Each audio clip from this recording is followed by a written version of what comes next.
Stan Moot, CTO at IABM, and our research clearly shows that partnership is very, very important.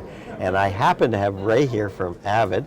Hey, and Stan. Tell me about how the partners are going. It's going great. I'll tell you, I was just saying, I inherited the Partner and Alliances team about 7 months ago at Avid, and really what we're trying to do is accelerate onboarding of partners into the Avid ecosystem, whether that's on Media Central, in Media Composer, or Nexus, while at the same time on sort of the commercial side, hopefully make it more streamlined as well and give us all more opportunity in the market. You know, there's been such a shift, right? Even before like AI this year exploded, there was such a massive shift in just workflows. I felt like everything is moving at such a pace that it never has, right? And I think we all agree in the industry, it's a great time to be in this industry for that reason. But I think ever since now, ChatGPT came out and AI has sort of really just exploded right over the last 6 to 8 months. I feel like it's even going faster. And really what that does is that puts a lot of emphasis on how do we accelerate our time to market with third-party tool sets, and that's really where I'm spending all my time these days. So you're showing this at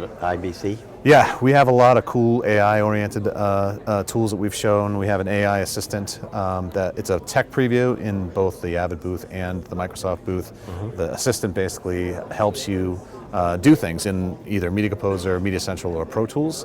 And then in the case of Pro Tools and Media Composer, not only will it help you say, you know, how do I create a track in Pro Tools? You can then say, please go ahead and create me that track, and it'll say, okay, I'll create you that track, but what do you want? Do you want it in stereo? Do you want mono? Right. Do you want to give it a name, right? So it prompts you further to give it more information, and then it goes ahead and creates that track. That's always been the challenge, adding tracks. Yeah. Sometimes it just adds one, you go, no, I just want stereo. Right, yeah, Don't exactly. give me all this other crap. Yeah. And so between the assistant and then some of the other AI stuff that we're showing in terms of like within Media Composer, rewrote the whole underlying engine around script sync.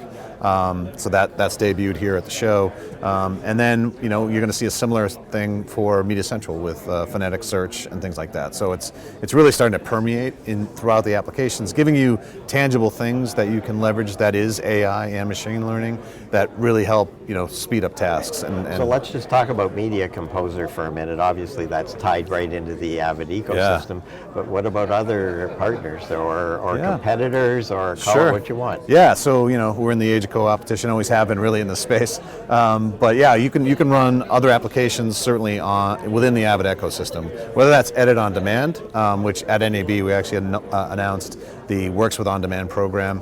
Part of that was like being able to run things like Adobe in edit on demand along with Avid. So you auto provision Edit on Demand, which is Media Composer, Nexus, and all the other tool sets to access the VM and upload and download content.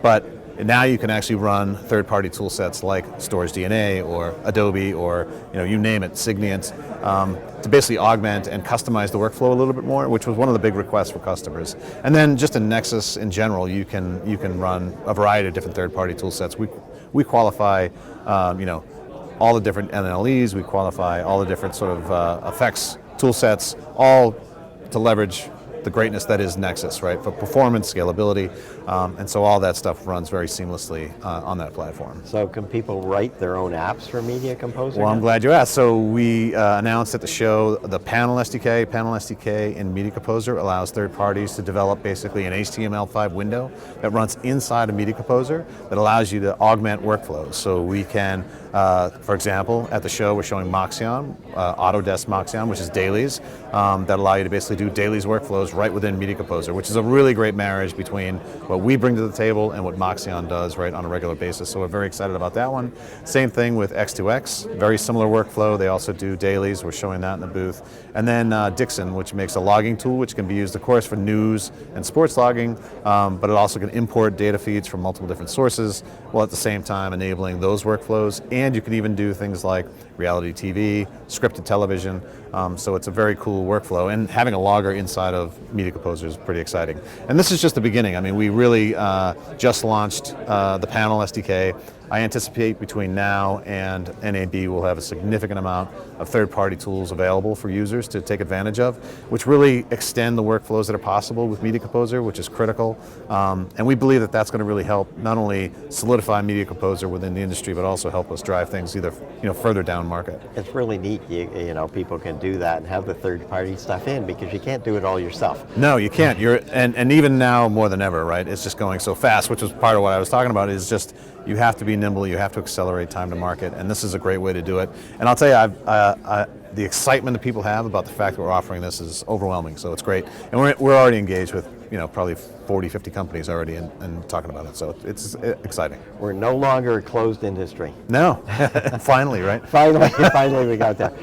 It was great chatting today, Ray, and Avid's really on the move. Thanks. Awesome. Thanks, Dan. Appreciate it.